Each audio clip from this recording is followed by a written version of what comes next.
전국에 계시는 재림 성도 여러분 안녕하십니까? 2022년 제2기 창세기 교과해설에 오신 성도님들을 환영합니다. 오늘 저희가 함께 살펴볼 교과는 제5과 모든 민족과 바벨입니다. 이번 주의 연구 범위는 창세기 9장 18절부터 11장 9절까지의 말씀을 중심으로 화면에 보시는 것처럼 그 밖의 성경 말씀과 함께 교과를 살펴보도록 하겠습니다. 먼저 기억절을 함께 봉독해 보시겠습니다. 이번 5과의 기억절은 창세기 11장 9절의 말씀입니다. 우리 함께 봉독해 보실까요? 시작. 그러므로 그 이름을 바벨이라 하니 이는 여호와께서 거기서 온 땅의 언어를 혼잡하게 하셨음이니라. 여호와께서 거기서 그들을 온 지면에 흩으셨더라. 우리가 잘 아는 윤동주 시인의 서시는 이렇게 시작합니다. 죽는 날까지 하늘을 우러러 한 점 부끄러움이 없기를 잎새에 이는 바람에도 나는 괴로워했다. 이 시어 가운데 잎새에 이는 바람, 이 바람은 어떤 바람일까요? 이는 바람은 순 우리말로 보일 듯 말 듯한, 움직이는지 아닌지 간파하기조차 어려운 미세한 떨림, 그러한 바람을 이야기합니다. 이런 가녀리고 알아차리기 힘든 바람이 잎새를 스쳐가는 것에도 시인이 괴로워했다고 말합니다. 가슴 아픈 민족의 현실을 바라보면서 사소한 작은 것까지 아파하는 시인의 마음이 담겨진 그런 시어라고 할 수가 있는 것입니다. 홍수 위의 함과 후손들로부터 시작해서 바벨탑을 쌓아온 세대들까지의 모습을 보면은 인간의 죄악의 역사가 계속해서 반복되는 참으로 안타까운 모습을 우리가 발견하게 됩니다. 우리는 바벨탑 사건을 통해서 피상적으로 언어를 혼잡하게 하셔서 하나님께서 인류를 흩으셨다라고 생각하지만은 이번 교과를 통해서 그 잎새에 이는 작은 바람에도 괴로워하는 시인의 마음처럼 인간의 마음에 스며든 죄악으로 인해서 안타까워하시면서 그들에게 사랑과 자비를 베푸시는 우리 하나님의 모습을 발견할 수가 있는 것입니다.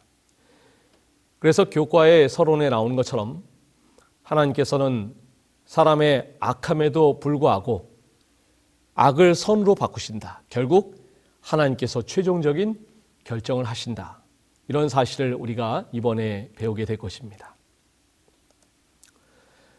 자, 일요일 교과입니다. 함에게 내려진 저주입니다. 먼저 일요일 교과의 질문을 함께 보시도록 하겠습니다. 창세기 9장 18절부터 27절을 읽어보라. 이 이상한 이야기가 주는 교훈은 무엇인가?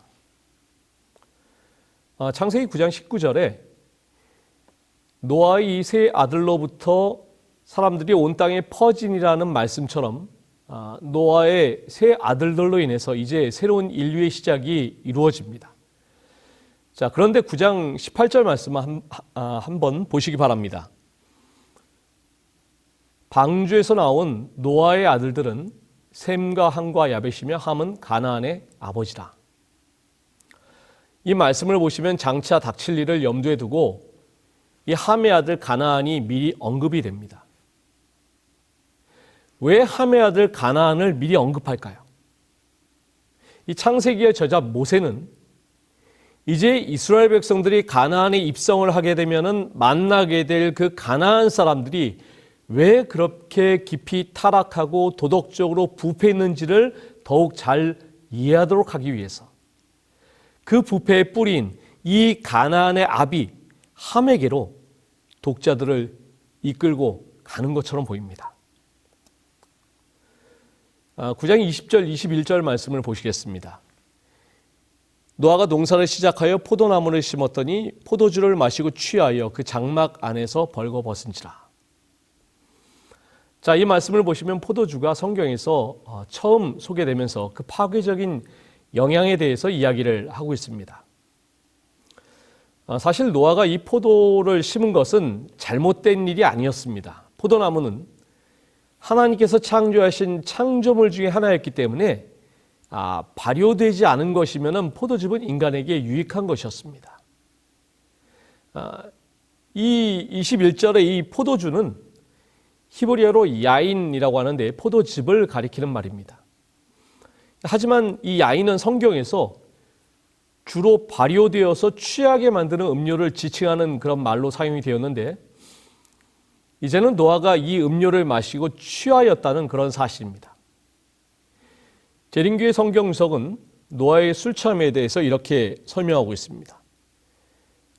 홍수 이전 시대의 죄악들 가운데 하나는 술 취함이었으므로 우리는 노아가 알코올 음료를 마시는 것의 해악에 대하여 익히 알고 있었다고 추정할 수 있다. 나이나 과거의 영적인 승리의 경험들도 시험의 때에 패배를 막아주는 보장이 되지는 못한다. 우리말 속담에 노루친 막대기 3년 국 끓여 먹는다라는 속담이 있죠. 과거에 잘한 일, 과거에 성공한 일을 가지고 사골국 끓이듯이 우려먹고 또 우려먹는다라는 그런 말입니다. 신앙인으로서 우리는 이 점을 조심해야 됩니다. 과거에 뜨거웠던 어떤 믿음의 경험이 오늘 나를 계속 이끌어주지는 못하는 것입니다. 우리는 사도 바울의 고백처럼 나는 날마다 죽노라. 매일 매순간 그리스도 안에서 자신을 굴복하고 주님께 내어 맡기는 경험을 통해서 승리하는 경험을 해야 되는 것입니다. 교과의 저자는 노아의 실수를 아담과 하와의 그 타락과 연관지어서 바라보고 있습니다. 사실 저자가 이야기하는 것처럼 이 두 사건들 사이에는 확실히 공통점들이 발견되고 있는데 이 도표를 한번 좀 보실까요? 자, 아담과 하와의 범죄와 노아의 술 취함에 여러 가지 많은 공통점이 있습니다. 첫 시작, 창조였고요. 또 노아는 새로운 시작이었습니다. 아담과 하와의 범죄도 과일을 먹음으로 시작이 되었고 노아도 포도주를 먹었습니다. 아담과 하와의 범죄가 벌거벗음을 깨달았고요. 노아도 술 취하고 아버지의 그 벌거벗음을 자녀들이 발견합니다. 하나님께서 벌거벗음을 가려주셨죠? 또 그 셈과 야벳이 아버지의 벌거벗음을 가립니다. 가인의 저주, 함과 후손의 저주, 그리고 셋의 후손의 축복, 셈의 후손의 축복, 이렇게 여러 가지로 공통점이 있음을 발견할 수가 있습니다. 자, 9장 22절 말씀을 보시겠습니다. 가나안의 아버지 함이 그의 아버지의 하체를 보고 밖으로 나가서 그의 두 형제에게 알리매. 자, 우리는 이 말씀에서 함이 취한 행동을 주목해 보아야 됩니다. 부모를 공경하는 아들이라면 마땅히 아버지의 벗은 몸을 덮어드려야 됩니다. 셈과 야벳의 대응을 통해 보더라도 그것이 정상적인 자녀의 도리임을 알 수 있습니다. 하지만 함은 그렇게 하지 않았습니다. 함에게 부모를 공경하는 마음이 전혀 없음을 우리가 알 수가 있습니다. 자, 여기서 이 하체라는 말의 히브리어 에로아는 아라에서 파생된 말인데 넓은 의미에서는 벌거벗은 상태를 가리키지만은 좁은 의미에서는 성기, 생식기를 가리키는 말입니다. 또 보고라는 말의 히브리어는 와야르인데 이것은 무의식적으로 보았다는 그런 말이 아니라 흥미를 가지고 주목해 보았다라는 그런 말입니다. 또한 두 형제에게 알림에 의해서 알리다는 그 말의 히브리어 동사는 와야기드인데 이 말은 누설했다라는 그런 말입니다. 함은 단순한 사실을 말한 것이 아니라 즐거움을 가지고 말했음을 나타내는 그런 말입니다. 아버지의 부끄러움을 가리거나 숨겨주기보다는 그것을 드러내고 또 흉을 보는 그런 죄를 범했던 것입니다. 그리고 함은 형제들까지도 아버지의 수치를 목격하고 또한 쾌감을 느낄 수 있도록 그렇게 충동질한 것입니다. 하지만 23절의 말씀을 보시면은 셈과 야벳은 함과는 대조적으로 조심스럽게 아버지의 벗은 몸을 보지 않도록 조치를 취합니다. 모세는 함의 행동과 대조하기 위해서 이들이 아버지의 몸을 덮는 과정을 상세하게 묘사합니다. 이 말씀은 성경에서 찾아볼 수 있는 최초의 그 효도의 기사인데 비록 십계명이 성문화되기 전이라 할지라도 부모에 대한 존경이 가장 기본적인 도덕 중에 하나임을 알려주고 있는 그런 말씀인 것입니다. 노아는 술에서 깨어나 이성을 되찾은 후에 자기가 잠자는 동안에 무슨 일이 있었는지를 그가 알게 되었습니다. 자, 9장 25절에 보시면은 이에 이르되 가나안은 저주를 받아 그의 형제의 종들의 종이 되기를 원하노라. 자, 함의 후손은 이 말씀처럼 그의 형제인 셈과 야벳에게 종들의 종의 위치에 서도록 저주를 받게 됩니다. 종들의 종이라는 말을 원어로 보면은 최상급의 표현을 사용했는데 이 말은 가장 비천한 종을 의미하는 것입니다. 저는 어린 시절에 교회에서 함의 후손이 저주를 받고 아프리카에 가서 흑인의 조상이 되었다라는 이야기를 들은 그런 기억이 있습니다. 그래서 어린 마음에 흑인은 저렇게 저주를 받아서 피부가 검어졌구나라고 이렇게 생각을 했었습니다. 그런데 일요일 교과에서 저자는 이 점에 대해서 분명하게 이야기하고 있습니다. 교과의 하단부에 보시면은 이 본문을 이용하여 누군가를 향한 인종차별을 정당화하는 것은 절대 있을 수 없는 일이다. 이렇게 강조하고 있습니다. 노아는 홍수 이후에 350년을 살고 950세에 죽었습니다. 노아의 생에 관한 기록은 셈과 야벳을 축복하고 함을 저주하는 것으로 마무리됩니다. 홍수의 심판 이후에 새롭게 출발한 노아와 세 아들들의 마지막 사건은 여전히 인류 안에 죄성이 자리 잡고 있음을 말해주고 있습니다. 의인으로 칭함받은 노아였지만은 술 취함의 실수를 그가 범하였고 함이 아버지를 멸시한 것은 그들 이후로 등장할 자손들이 다시금 하나님을 멸시하는 이 불경건한 역사가 반복될 것을 암시하는 그런 것이었습니다. 자, 월요일 교과로 넘어가겠습니다. 먼저 월요일 교과의 질문을 한번 보시겠습니다. 창세기 10장을 읽어보라. 이 족보가 성경에 기록되어 있는 목적은 무엇인가?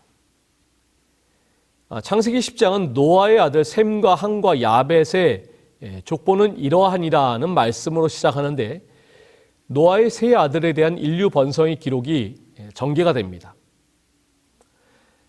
아담에서 노아까지 이르는 5장의 계보에 이어서 창세기 10장은 노아에서 시작해서 세 아들들로부터 이어져 내려가는 인류의 뿌리 및 기원에 대해서 다루고 있습니다. 창세기 10장이 갖는 또 다른 의미는 생육하고 번성하여 땅에 충만하라는 창세기 9장 1절에 대한 하나님의 말씀의 성취이며 또한 노아의 이 세 아들로부터 사람들이 온 땅에 퍼지리라는 9장 19절의 말씀에 대한 구체적인 내용이 어떻게 이루어지고 있는지를 보여주는 것이라고 할 수가 있는 것입니다. 교과책 중간 부분에 보시면은 저자는 족보의 세 가지 기능에 대해서 이야기를 하고 있습니다. 성경에 기록된 족보는 세 가지 기능을 가지고 있다. 첫째, 그것은 성경에 기록된 사건들의 역사성을 강조한다. 성경에 기록된 사건들은 수명이 명확하게 기록되어 있으며 분명히 존재했던 실제의 사람들과 연관되어 있다. 둘째, 그것은 고대에서부터 저자가 살던 시대까지의 연속성을 보여주므로 과거부터 현재까지의 연결을 확고히 한다. 셋째, 그것은 인간의 연약함과 죄로 인한 저주의 비극적인 효과, 그리고 그 저주가 뒤이어 등장한 세대들에게 끼친 치명적인 결과를 기억하게 한다. 창세기 10장의 계보를 자세히 살펴보면 흥미로운 부분을 발견할 수가 있는데 10장에서는 70개의 명단이 언급이 되고 있습니다. 이 장에 나오는 계보는 먼저 세 개의 줄기로 퍼져 있고 그 다음에 다양한 종족의 근원이 되는 이 70개의 가지로 세분되어 있는데 야벳의 계보가 14명, 함이 30명, 그리고 셈이 26명으로 언급이 되어 있습니다.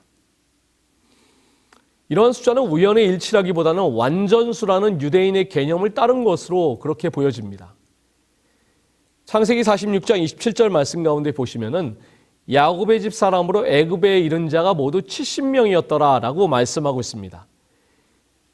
이스라엘 12지파의 뿌리가 되는 야곱의 집을 소개하면서 70명이라고 소개하고 있습니다.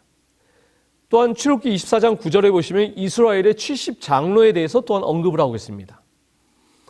예수님께서도 이 땅에 오셔서 복음을 전하시고 새로운 공동체를 세우기 위해서 몇 명을 세우셨어요? 누가복음 10장 1절에 보시면은 70인을 세우사 그들을 각 동네와 지역으로 보내셨습니다. 이렇게 이스라엘 사람들에게 있어서 7이라는 숫자가 가지는 의미는 굉장히 중요합니다. 그 숫자 자체가 충만하다, 맹세하다라는 그런 뜻으로 사용이 되었으며 특별히 언약적 관계의 그런 표식으로 사용이 되었습니다. 따라서 10장은 단순히 노아 자손 70명의 이름의 기록이 아니라 이 70이라는 숫자를 통해 우리에게 완전한 구속의 역사를 가르쳐주고 또 이 복음이 전해져야 될 대상이 모든 민족 전체를 포함한다는 것을 상징적인 의미로 사용했다고 그렇게 볼 수가 있는 것입니다. 재림교회 성경석은 10장의 족보가 가지는 의미를 이렇게 설명하고 있습니다. 이 일람표는 인류의 단일성을 선포하며 모든 사람들이 공통의 근원에서 내려왔음을 선언한다. 모든 민족들의 지리적인 위치나 그들의 신체적인 모습 또는 그들의 민족적인 특성들이 지금은 다양하지만 자, 이 말씀 보세요. 노아와 그의 세 아들들에게로 그들의 근원을 추적해 올라갈 수 있다. 더욱이 이 명분은 다음 장에 설명된 언어의 혼잡으로 인하여 인류가 분산된 이야기를 지지해주는 증거가 된다라고 이렇게 말씀을 하고 있습니다. 이제 화일교과입니다. 하나의 언어입니다. 먼저 화일교과의 질문을 보시겠습니다. 창세기 11장 1절로 4절을 읽어보라. 온 땅의 사람들이 연합하기를 간절히 원했던 이유는 무엇인가? 홍수 후에 하나님께서는 다시는 인류가 멸절되는 일이 없을 것이며 생명을 위협하는 어떤 위험에서도 보호받을 수 있도록 여건을 보장해 주시겠다는 약속을 하셨습니다. 그러나서 인류는 하나님과 맺은 언약에 따라 하나님의 나라를 건설해야 한다는 사명을 잊어버리고 말았습니다. 대신에 자신들의 힘을 드러내고 인간에 의해 통치되는 인간의 나라를 건설하기 위해 힘을 모았습니다. 11장 1절 말씀을 보시겠습니다. 온 땅의 언어가 하나요 말이 하나였더라. 개역 개정판에서는 언어가 하나요, 개역 한글판에서는 구음이 하나요라고 기록이 되어 있습니다. 이 말은 문자적으로는 한 입술을 의미하는데 모든 사람들이 한 언어를 구사하였고 방언상의 차이도 없었음을 의미하는 것입니다. 또한 단순히 이 말의 일치를 넘어서서 문화와 사상적인 일치까지 있다는 것을 암시하는 것입니다. 2절 말씀을 보시겠습니다. 이에 그들이 동방으로 옮기다가 시날 평지를 만나 거기 거류하며. 자, 바벨은 노아 방주가 머물렀던 아라랏의 남동쪽에 위치하고 있었습니다. 이 아라랏의 산악지대는 유목 생활을 하기에는 적합한 곳이 아니었습니다. 그래서 평지를 향해서 가게 되는데 그곳은 성경에서 시날이라고 자주 언급되고 있는 곳에 고대 그 메소포타미아 지역에 비옥한 지대였습니다. 11장 3절 말씀입니다. 서로 말하되 자 벽돌을 만들어 견고히 굽자 하고 이에 벽돌로 돌을 대신하며 역청으로 진흙을 대신하고. 여기서 서로 말하되라는 말은 각자 그 이웃에게 얘기했다라는 그런 말입니다. 하나님을 의지하지 않고 도리어 배척하며 인간끼리 의견을 모아 일을 결정하는 것을 이야기하고 있는 것입니다. 이는 하나님을 대적하는 일을 결의하는 어리석음을 드러내는 그런 말이기도 한 것입니다. 견고히 굽자라는 말의 문자적인 뜻은 굽고 또 굽자라는 그런 말입니다. 또한 벽돌로 돌을 대신하며 라는 그 말은 그 당시에 고대의 신할 평지에는 자연석이 풍부하지 않았어요. 대신에 유적들을 보면은 많은 그 가마들을 통해서 벽돌을 구워낸 그런 것들을 발견할 수가 있습니다. 이것은 당시 그들의 문명이 상당한 수준에 이르렀음을 증거하는 그런 말씀인 것입니다. 또 말하되자 성읍과 탑을 건설하여 그 탑 꼭대기를 하늘에 닿게 하여 우리의 이름을 내고 온 지면에 흩어짐을 면하자. 이사야 14장 13절에서 사단이 뭐라고 이야기합니까? 내가 하늘에 올라 하나님의 뭇별 위에 내 자리를 높이리라.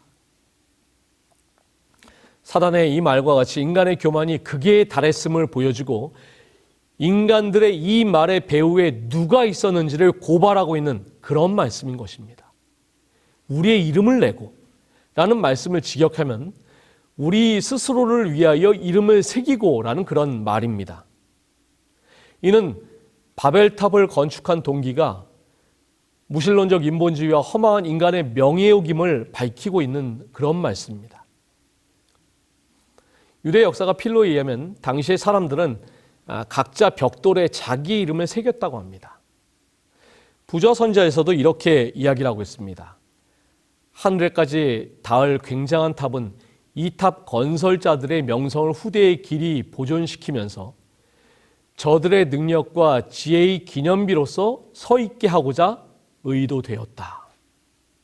이들은 자기의 이름을 내기 위해서 그 벽돌에 자기의 이름을 새기면서 그렇게 바벨탑을 쌓았지만은 그 바벨탑이 다 무너지고 난 다음에는 우리는 바벨탑 건축자의 이름을 단 하나도 그 벽돌 가운데 발견할 수가 없는 것입니다. 온 지면에 흩어짐을 면하자. 여기에 탑을 쌓는 두 번째 동기를 발견합니다. 인간들은 하나님께서 약속을 주셨음에도 불구하고 미지의 위험에 대한 두려움 때문에 안전을 찾아보려는 소망으로 자신들 스스로의 작업을 통해서 이 탑을 건축하고자 시도하는 것입니다. 저자는 창세기 11장에 바벨탑을 건축한 장소인 이 신할 땅을 다니엘서와 연결시켜 설명하고 있는데 이 부분은 금요일 결론 부분에서 다루도록 하겠습니다. 화이트부인은 바벨탑을 건축한 인류의 정신을 이렇게 설명하고 있습니다. 신할평의 거민들은 하나님께서 다시는 홍수로 세상을 멸하지 않으시겠다는 그분의 언약을 믿지 않았다. 가인처럼 그들의 마음은 그분께 대한 반역으로 일어섰다. 이 전체적인 사업은 한 걸음 더 나아가 그 계획 이반자들의 이름을 높이고 후세 사람들의 마음을 하나님에게서 떠나게 하고 저들을 우상숭배로 끌어들이기 위하여 계획되었다. 인간은 마땅히 창조주 하나님만 의뢰하고 그분을 높이고 그분의 이름만을 불러야 되는 그런 존재입니다. 이와 같이 행하는 사람을 하나님께서 높여주실 것입니다. 그러나 사람이 스스로 자기 이름을 높이고자 할 때 큰 실패를 맛보게 될 것입니다. 지금도 사람들은 자기 이름을 내기 위해서 얼마나 동분서주하고 있습니까? 우리 주님께서는 하늘 보좌를 버리시고 가장 낮은 이 땅에 비천한 아기로 오셨는데 오늘 우리에게 있어서 증거하고 나타내야 될 이름이 무엇입니까? 우리의 이름이 아니라 우리의 생명이며 소망이신 예수 그리스도, 그 이름밖에는 없음을 다시 한번 결심하시는 우리 모든 성도님들 되시기를 간절히 바랍니다. 자, 이제 수요일 교과 우리가 내려가자입니다. 질문을 보시겠습니다. 창세기 11장 5절로 7절 그리고 시편 139편 7절로 12절을 읽어보라. 여기에서 하나님께서 지구로 내려오신 이유는 무엇이었는가? 하나님께서 이렇게 반응하도록 한 사건은 무엇이었는가?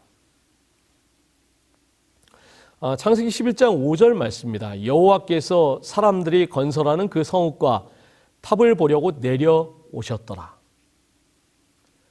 이 말은 인간의 악한 계획과 수행 과정을 보려고 하늘에서 내려오시는 하나님의 모습을 묘사하고 있습니다.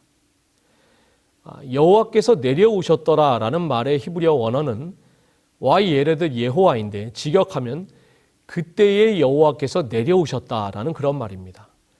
이 표현 방법을 약간 어려운 말로 신인 동영론적 표현 방식이라고 하는데 하나님의 사역을 인간의 행동의 방법으로 묘사한 것입니다. 즉 다시 말해서 정말 눈에 보이는 방법으로 그런 모습으로 내려오신 것이 아니라 인간들이 성과 탑을 쌓아 하늘까지 닿게 하려는 시도에 대한 하나님의 반응을 그렇게 나타낸 것입니다. 인간은 그들의 죄 가운데서 올라가려고 시도하는 반면에 하나님께서는 지금 인간의 잘못된 판단을 확인하시고 더 큰 죄악으로 나아가는 것을 막기 위해서 내려오고 계시는 것입니다. 삼위 하나님께서는 죄로 더러워진 세상에 내려오셔서 감찰하기를 마다하지 않으셨습니다. 그래서 교과의 저자도 강조하는 것처럼 이 삼위 하나님의 내려오심은 인간을 사랑하심으로 죄 가운데 그들을 방치하지 아니하시고 징계하시기 위한 그런 것이었습니다. 이러한 하나님의 모습을 저자는 시편 139편과 비교해 보라고 이야기하고 있습니다. 시편 139편 7절과 8절 말씀을 보시겠습니다. 내가 주의 영을 떠나 어디로 가며 주의 앞에서 어디로 피하리이까? 내가 하늘에 올라갈지라도 거기 계시며 스올에 내 자리를 펼치라도 거기 계시나이다. 여기 7절 말씀을 직역하면 내가 당신의 영으로부터 어디로 가겠습니까? 그리고 내가 당신의 얼굴로부터 어디로 도망하겠습니까? 라는 그런 말입니다.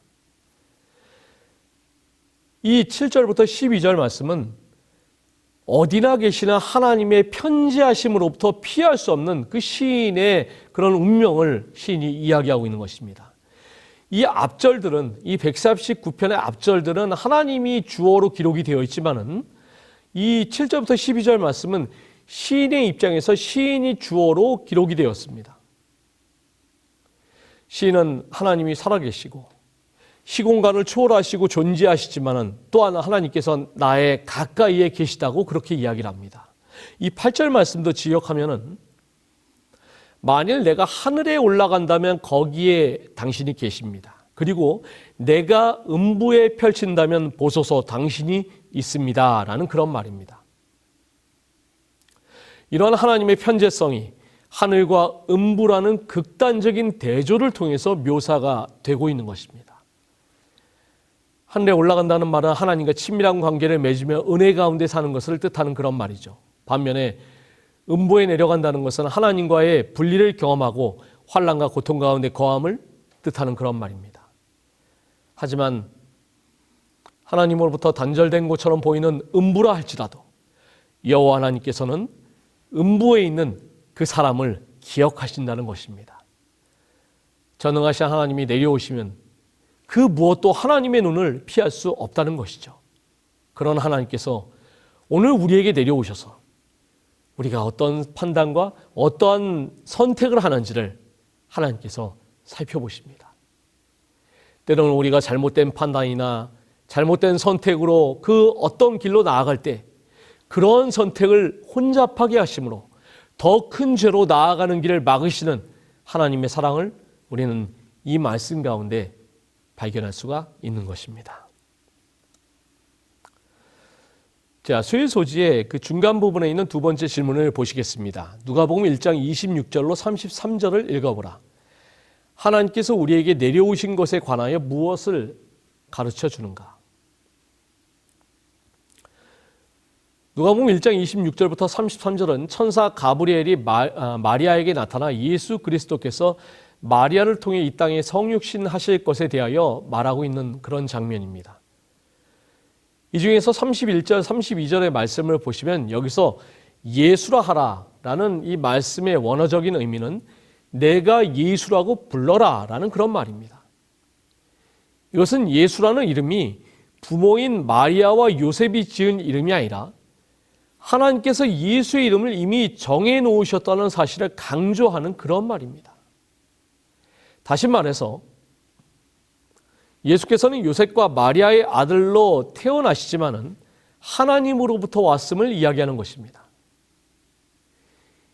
예수라는 이름은 성도님께서 아시는 것처럼 히브리어 예수아를 헬라어로 음역한 것으로서 여호와가 구원하신다라는 그런 뜻입니다. 또한 지극히 높으신 이의 헬라어 호 휩세스토스는 히브리어 엘 엘련의 헬라어 번역인데 엘 엘련은 지극히 높으신 하나님이라는 그런 뜻을 가지고 있습니다. 따라서 지극히 높으신 이는 그 하나님을 의미하므로 지극히 높으신 이의 아들은 하나님의 아들이라고 그렇게 할 수가 있는 것입니다. 그런 주님께서 33절에 영원히 야곱의 집을 왕으로 다스릴 그럴 것입니다.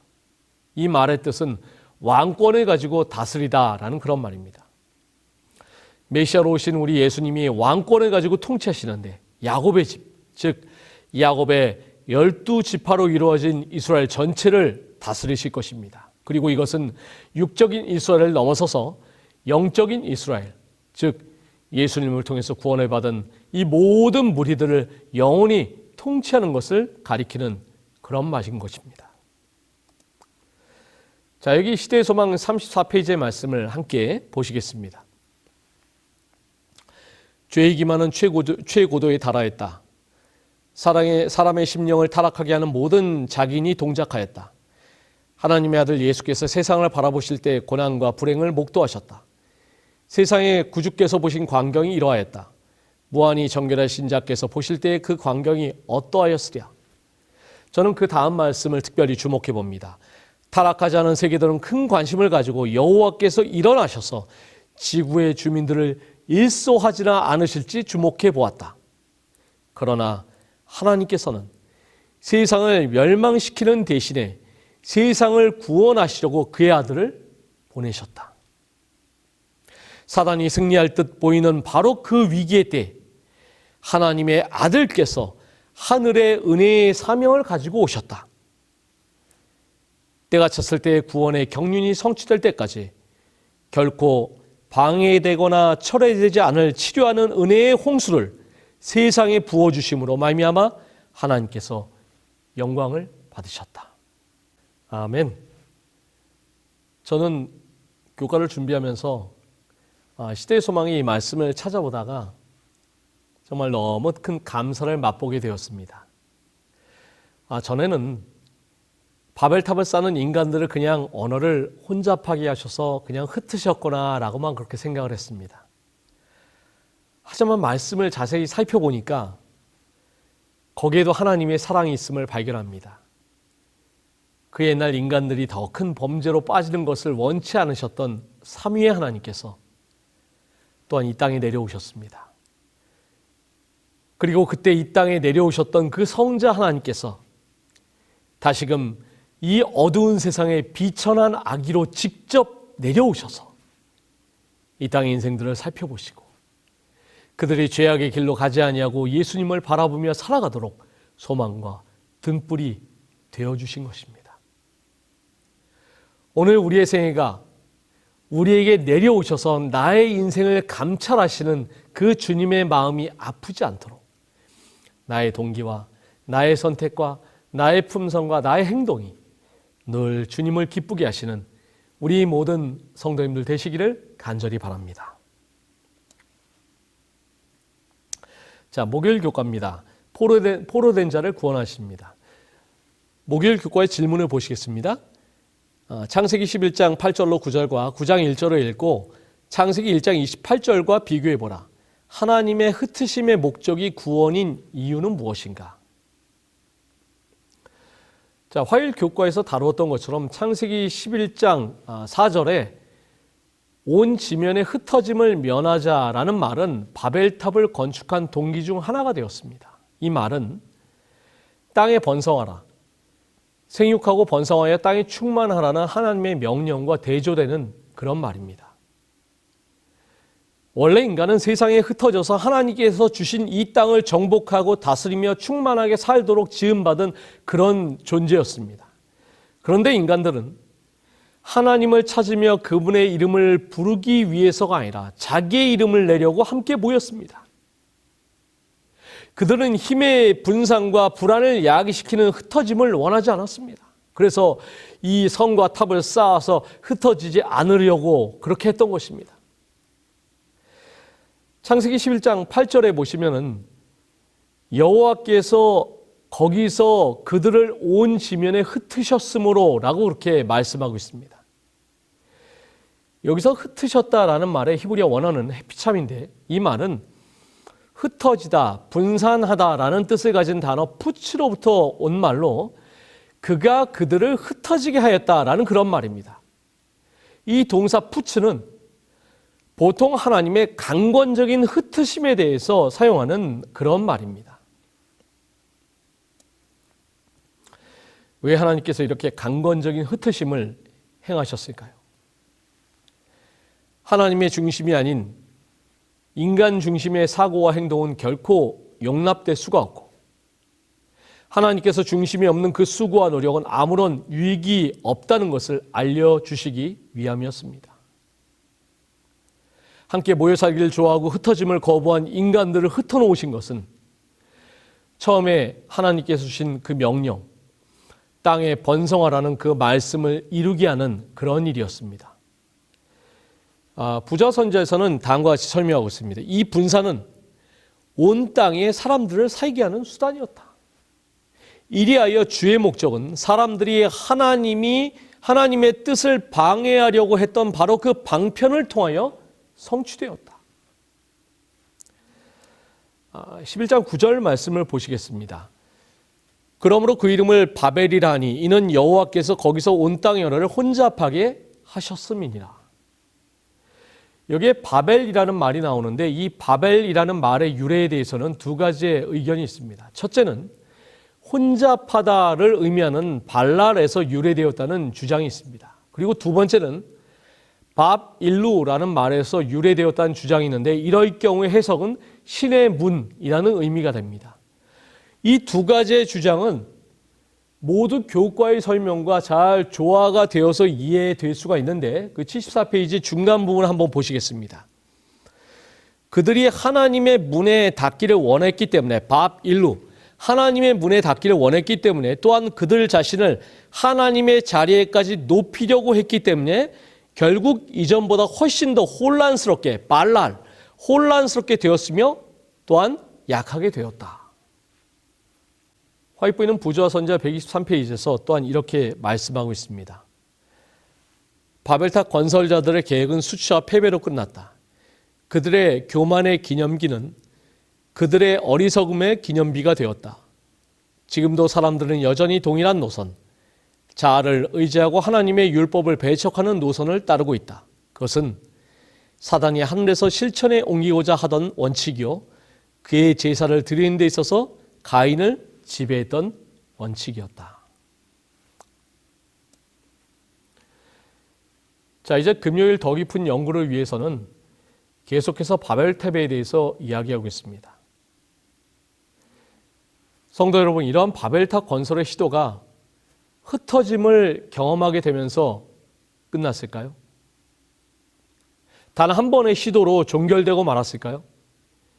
재림교회 성경석은 이렇게 말하고 있습니다. 높은 탑들을 건축하고자 하는 메소포타미아 사람들의 열정은 하늘에 닿는 탑을 쌓고자 시도하가 첫 번 실패로 그치지 않았다. 고대를 통하여 그들은 신전 고탑들, 곧 지구랏을 계속해서 건축했다. 역사가 흐르는 동안 여러 왕들이 탑을 중건했는데 느부갓네살이 그 일을 한 마지막 왕이었다. 결국 바벨탑 사건의 초점은 탑이 아니라 인간이었습니다. 인간이 하나님의 뜻을 전혀 개의치 않고 스스로의 능력으로 한계를 초월해서 그 이름을 떨치려고 한 이 교만이 이 사건의 중심에 존재합니다. 하지만 이러한 인간의 교만은 성경의 역사를 볼 때 일회성으로 끝난 것이 아니라 계속해서 그 역사에서 반복되어 온 것을 우리가 발견하게 됩니다. 다니엘 1장 2절 말씀에 주께서 유다왕 여호야긴과 하나님의 정글을 얼마를 그의 손에 넘기심에 그가 그것을 가지고 신할 땅 자기 신들의 신전에 가져다가 그 신들의 보물창고에 두었더라. 바벨론은 바벨탑이 무너진 신할 땅에 신전을 세우고 일어난 그런 나라였습니다. 그리고 우리가 잘 아는 다니엘서의 사건처럼 느부갓네살은 자기의 이름을 내려고 탑을 쌓았던 조상들과 같이 자기의 이름을 높이기 위해서 금신상을 높이 올리고 거기에 절하도록 하였지만 언어를 혼잡하게 함으로 심판하셨던 하나님께서 그 느부갓네살의 인생을 치심으로 교만했던 그의 인생이 하나님의 섭리 안에서 어떻게 변합니까? 그가 다니엘 4장에서 어떠한 고백을 합니까? 참으로 크도다 그의 이적이요 참으로 능하도다 그의 놀라운 일이요 그의 나라는 영원한 나라요 그의 통치는 대대에 이르리로다.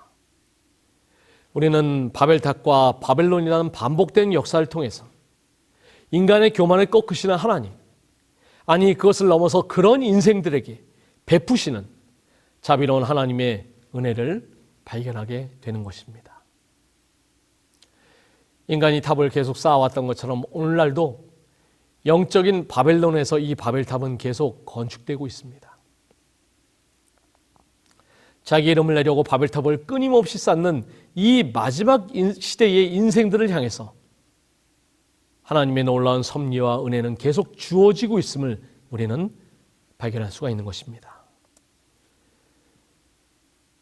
그래서 화이트 부인은 우리 시대에도 탑 건설자들이 있다라고 그렇게 말씀하고 있는 것입니다.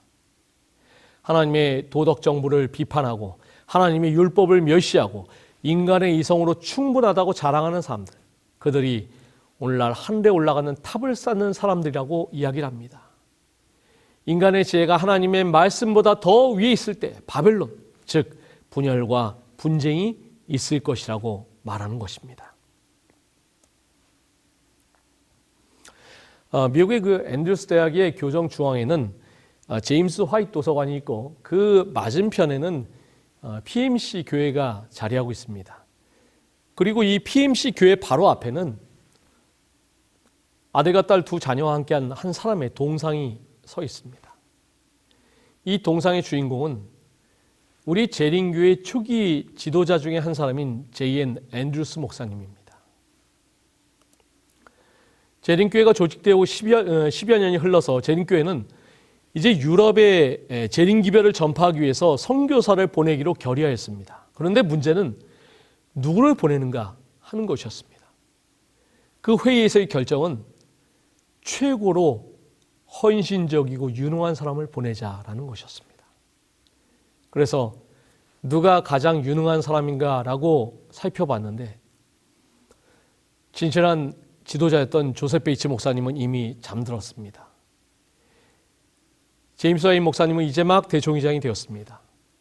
존 로프버로 목사님은 이제 막 캘리포니아 선교 사업을 맡아서 그 사업을 열심히 부흥시켜가고 있었습니다. 그러다 보니까 결국 유럽의 선교사로 갈 적임자는 한 사람밖에 없었어요. 그가 바로 J.N. 앤드루스 목사님이었습니다. 앤드루스 목사님은 이미 교단의 원로였습니다. 1867년부터 69년까지 대총회장을 역임했습니다. 인생의 만년을 편안하게 보낼 수도 있었습니다. 하지만 그는 교단의 결정을 기쁘게 받아들이고 선교사로 봉사하기로 결심하였습니다. 존 콜린스라는 사람이 이때 당시의 상황을 이렇게 이야기합니다. 1874년 여름에 배틀크릭에서 서쪽으로 조금 떨어진 곳에서 한 장막 집회가 열리고 있었는데 그때 앤드루스 목사님이 참석하셨다. 그 소식이 그곳에 전달되고 유럽으로 속히 떠나야 한다는 통지가 왔을 때 그 집회의 분위기는 변했으며 전에는 결코 그처럼 엄숙한 모습을 보인 일이 없던 앤드루스 목사님의 용모가 즉시로 변하는 것처럼 보였다. 그의 얼굴에는 밝은 빛이 비쳤고 주님과 함께 어디든지 가겠다고 하는 말씀을 내가 듣고 보았을 때 나는 천사의 얼굴과 같이 되었던 사람의 얼굴 스테반의 이야기가 생각이 났다. 이 앤드루스 목사님이 보스턴에서 배를 타고 유럽으로 향할 때 그에게는 두 자녀밖에 없었습니다. 몇 년 전에 사랑하는 아내는 막내를 낳다가 막내와 함께 숨을 거두었기 때문입니다. 그리고 스위스에서 선교 본부를 차리고 인생의 마지막 9년 동안에 그는 재림기별을 유럽에 전하기 위해서 최선을 다했습니다. 그 와중에 정말 사랑하는 딸 메리가 병으로 죽는 슬픔을 겪었지만 그런 슬픔도 복음을 향한 그의 열정을 꺾을 수가 없었습니다. 그는 사도 바울과 같은 심령으로 선교사로서 주의 복음을 전하다가 고향 땅으로 돌아오지 못하고 1883년 10월에 스위스의 바젤에서 폐병으로 주님 안에서 잠들게 되었습니다. 이 앤드루스 목사님과 두 자녀의 동상에는 레가시 오브 리더십, 즉 리더십의 유산이라는 이름이 붙여져 있습니다. 그 이름처럼 이 앤드루스 목사님은 아름다운 믿음의 유산을 우리에게 남겨줬습니다. 이렇게 우리 재림교회는 수많은 눈물과 기도와 헌신과 땀으로 자기의 이름은 간대없이 오로지 주님과 그의 십자가만을 높이고자 했던 이렇게 아름다운 리더십의 유산들이 있었기 때문에 이 아름다운 유산을 오늘 우리가 물려받게 된 것입니다. 하나님의 조사의 때가 임박했다.